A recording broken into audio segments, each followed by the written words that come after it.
Hamas ने अपने एक एंटी टैंक मिसाइल से इसराइल के 4 सैनिकों को मौत की घाट उतार दिया है। आईडीएफ को एक जबरदस्त नुकसान हुआ है दोस्तों। इसराइल नाराज है और वो बदले में क्या करता है? बदले में वो फलस्तीन, गजा, लेबनान में अस्पतालों को निशाना बनाता है। आज इसराइल के अंदर लोग कह रहे हैं कि एक आदमी अपने निजी कारणों से पूरे इसराइल को युद्ध में झोंक रहा है, मगर इस वक्त उस पूरे इलाके में कई अहम चीजें हो रही हैं। सबसे बड़ी बात, अरब देशों का समिट होता है और तमाम अरब देश इसराइल को सीधी चेतावनी देते हैं, मगर इस सीधी चेतावनी से पहले सीरिया के राष्ट्रपति तमाम अरब देशों को झकझोर देते हैं। वो कहते हैं कि उस इलाके में एक नरसंहार चल रहा है और यहां पर हम लोग हाथ पर हाथ धरे बैठे हुए हैं। सबसे बड़ी बात दोस्तों, अमेरिका ने एक बहुत बड़े मुद्दे पर यू टर्न मार दिया है। वो यू टर्न क्या है, वो पलटी क्या है, कुछ देर बाद मैं आपको बताऊंगा, मगर सबसे पहले मैं आपको बतलाना चाहता हूं वो 4 सैनिक जिसे हमास ने मौत की घाट उतार दिया है।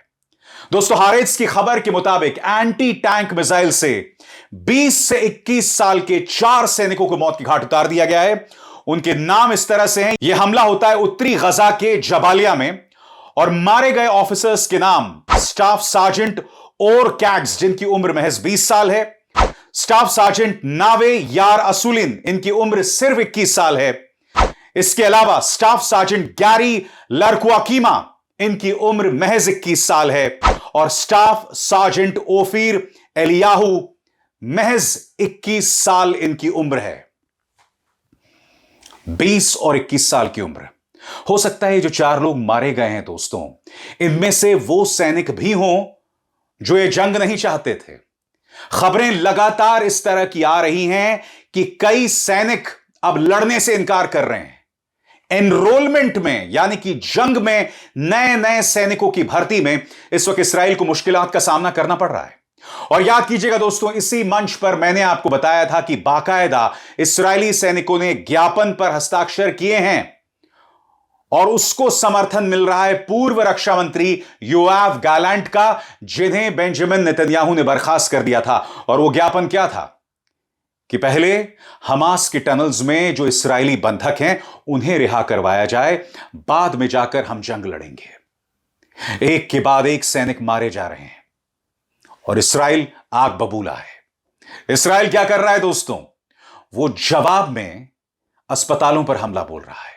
याद कीजिएगा दोस्तों, इसी मंच पर मैंने आपको बताया था कि किस तरह से कमाल अदवान के इन डॉक्टर्स को इस्राएली सेना ने बंधक बना लिया था।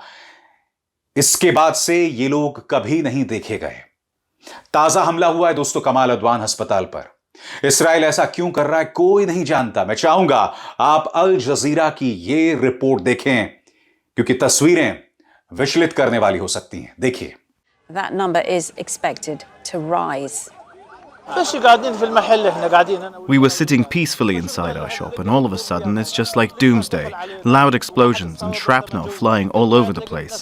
I came out to see dozens killed and injured, including very young children. I don't know what weapons the Israelis were pounding us with. We miraculously survived. I have many children who were fortunately sleeping inside. आपको याद है Iran के supreme leader Khamenei ने क्या कहा था? Khamenei ने कहा था कि हमास और हिजबुल्लाह के हाथों इसराइल हार गया है। और उन्होंने ऐसा क्यों कहा था? बकौल खामेनी, इसराइल अब बेकसूर लोगों पर हमला बोल रहा है। वो हमास और हिजबुल्लाह से इस कदर बौखला गया है कि वो बेकसूर लोगों पर हमला बोल रहा है। हालांकि बेकसूर लोगों पर हमला 1 साल पहले भी हुआ था दोस्तों, 7 अक्टूबर 2023, जब हमास ने करीब 1300 बेकसूर इसराइलियों को मौत की घाट उतार दिया था। उसके बाद एक ऐसी आंधी शुरू हुई जिसमें करीब 43,000 बेकसूर फलस्तीनियों को बेंजामिन नेतन्याहू ने मौत की घाट उतार दिया था।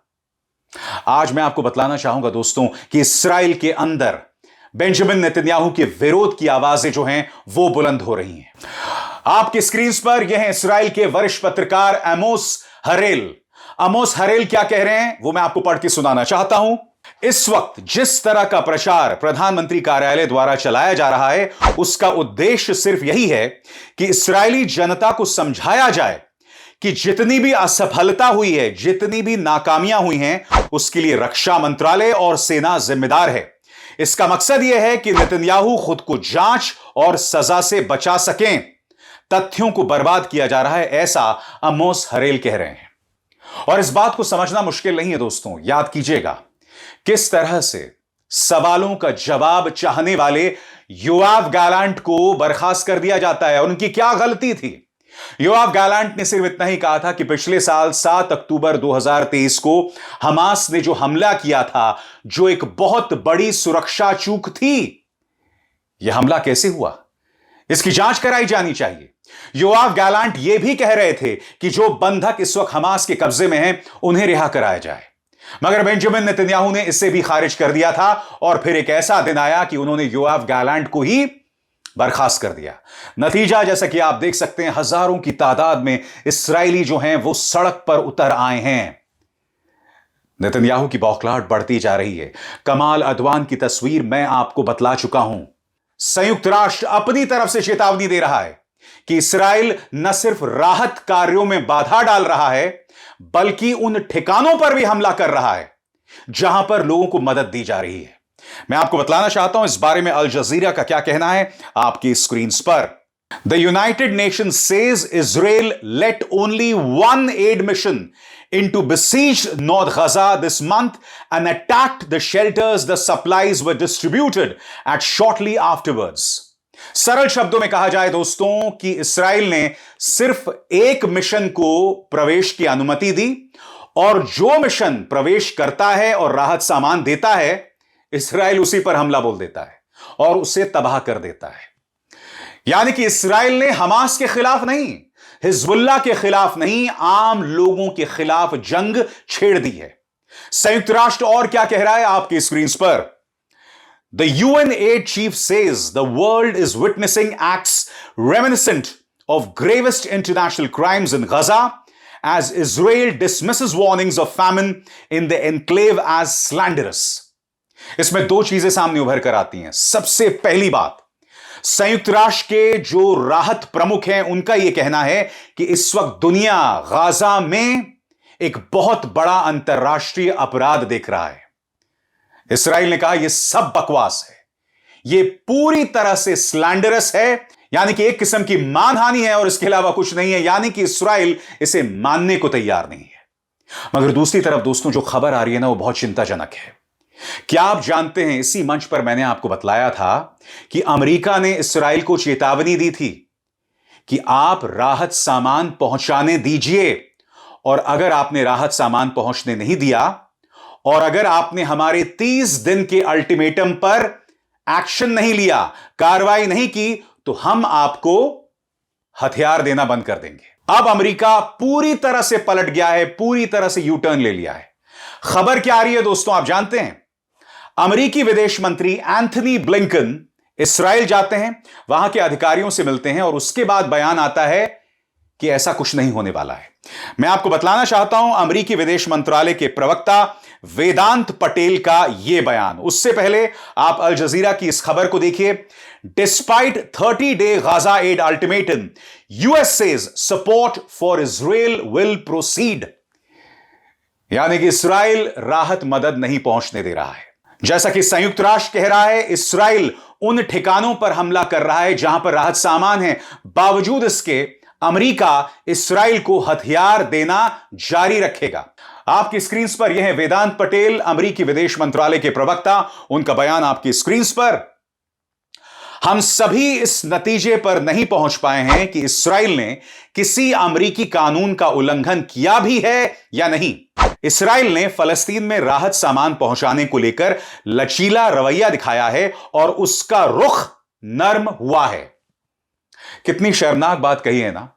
अमेरिका कह रहा है कि इस्राएल राहत सामान पहुंचा रहा है, अमेरिका यह भी कह रहा है कि उसका रुख लचीला हुआ है, और संयुक्त राष्ट्र क्या कह रहा है? संयुक्त राष्ट्र कह रहा है कि उत्तरी गजा में जो हो रहा है वो एक अंतर्राष्ट्रीय अपराध है। संयुक्त राष्ट्र यह भी कह रहा है कि इस्राएल जानबूझकर उन ठिकानों पर हमला बोल रहा है जहां पर राहत सामान रखा हुआ है। और बात यहां नहीं रुकती। पिछले 1 महीने में उन्होंने संयुक्त राष्ट्र के सिर्फ एक मिशन को अंदर घुसने की अनुमति दी है। और यह मत भूलिएगा दोस्तों, इसी मंच पर मैंने आपको बतलाया था कि किस तरह से फलस्तीनी शरणार्थियों के लिए संयुक्त राष्ट्र की जो संस्था है UNRWA, इस्राएल ने उसके प्रवेश पर रोक लगा दी, यह कहते हुए कि UNRWA एक आतंकवादी संस्था है। यानी कि संयुक्त राष्ट्र को भी इस्राएल नहीं मानता। और अमेरिका क्या कह रहा है? इस्राएल तमाम दिशा निर्देशों का पालन कर रहा है, उसका रुख लचीला है, इसीलिए हम उसे हथियार देते रहेंगे, बेकसूर लोग मारे जाते रहेंगे। इस बीच दोस्तों, अरब देशों का एक सम्मेलन होता है और अरब देश जो हैं वो एक सीधी चेतावनी जारी करते हैं इस्राएल को कि आपको अपनी हमलावर कार्रवाई पर लगाम लगानी चाहिए। मगर हकीकत यह है दोस्तों कि कोई भी अरब देश इस्राएल से टक्कर नहीं लेना चाहता। सीरिया के राष्ट्रपति बशर अल असद ने अरब देशों को एक सीधी चेतावनी दी है। उन्होंने कहा कि जिस तरह का नरसंहार इस वक्त गाजा और लेबनान में चल रहा है, हम सब उसमें भागीदार हैं, क्योंकि हम सब खामोश बने हुए हैं। सुनिए बशर अल असद ने क्या कहा। We are indirect partners in this genocide. We're not talking about a country, but we're talking about a colonist entity, an outlaw regime. We're dealing with settlers, more barbaric than humane. And the problem is not with a certain government or this government and the people who are scared of the previous events. They all working with one ideological brain, sick with bloodshedding, suffering from schizophrenia. याद कीजिएगा दोस्तों, प्रधानमंत्री नरेंद्र मोदी के परम मित्र Saudi राजकुमार मोहम्मद बिन सलमान ने कल ही एक बयान में कहा था कि ईरान की संप्रभुता पर किसी भी कीमत पर कोई आंच नहीं आनी चाहिए। यानी कि मोहम्मद बिन सलमान यह कह रहे थे कि किसी भी कीमत पर अब इस्राएल ईरान पर हमला ना करे। गजा और फलस्तीन में जो चल रहा है, यानी जो युद्ध चल रहा है, उस पर तुरंत लगाम लगनी चाहिए। हकीकत क्या है दोस्तों? कहीं ना कहीं अरब देशों के मन में एक शंका है। वो नहीं चाहते कि युद्ध ज्यादा बढ़े, क्योंकि आपके सामने एक ऐसा शख्स है जो बंकर में छुपा हुआ है। आपके सामने एक ऐसा शख्स है जो नहीं चाहता यह युद्ध रुके, क्योंकि वो जानता है अगर युद्ध रुक गया तो भ्रष्टाचार की कार्रवाई शुरू हो जाएगी और बेंजामिन नेतन्याहू का जेल जाना तय है। यानी कि साफ तौर पर दिखाई दे रहा है कि बेंजामिन नेतन्याहू ने एक निजी युद्ध छेड़ रखा है, एक पर्सनल वॉर छेड़ रखा है। और इसके बाद आप जानते हैं कि किसी भी कीमत पर यह जंग नहीं रुकने वाली है। यह मत भूलिए कि इस्राएल की सड़क पर जनता उतर गई है बेंजामिन नेतन्याहू के खिलाफ। यह तस्वीरें आपको कोई मीडिया नहीं दिखाने वाला है दोस्तों। मेरे मंच पर आप यह तस्वीरें देख रहे हैं। यानी कि बेंजामिन नेतन्याहू न सिर्फ अपने पूर्व रक्षा मंत्री योआव गैलेंट, अपनी जनता, अपने पत्रकार, अपनी न्यूज एजेंसीज और इसके अलावा अरब देशों से जबरदस्त विरोध का सामना कर रहे हैं। मगर अभी एक और मोड़ आने वाला है, एक और जबरदस्त घटनाक्रम होने वाला है, क्योंकि ईरान मौके की तलाश में है। ईरान के सुप्रीम लीडर खामेनी कह चुके हैं कि हम इस्राएल को मुंह तोड़ जवाब देंगे, क्योंकि आपको याद होगा इस्राएल के पिछले हमले में 4 ईरानी सैनिक मारे गए थे। जाहिर सी बात है बदले में ईरान भी आग बबूला हो रहा है, लिहाजा वो जवाब भी आ सकता है। और जिस दिन वो जवाब आएगा, दुनिया एक बहुत ही खतरनाक मोड़ पर आने वाली है, क्योंकि हो सकता है दोस्तों तब तक डोनाल्ड ट्रंप अमेरिका की गद्दी पर आसीन हो जाएं। वो डोनाल्ड ट्रंप जो मानते हैं कि इस्राएल को ईरान के परमाणु ठिकानों पर हमला बोलना चाहिए। मगर रूस पहले ही चेतावनी दे चुका है। व्लादिमीर पुतिन के विदेश मंत्री सेर्गेई लावरोव अपनी तरफ से पहले ही चेतावनी दे चुके हैं कि इस्राएल बाज आए और ईरान के परमाणु ठिकानों पर हमला करने की सोचे भी नहीं। आपको अंदाजा है दोस्तों कि दुनिया कितने खतरनाक मोड़ पर है।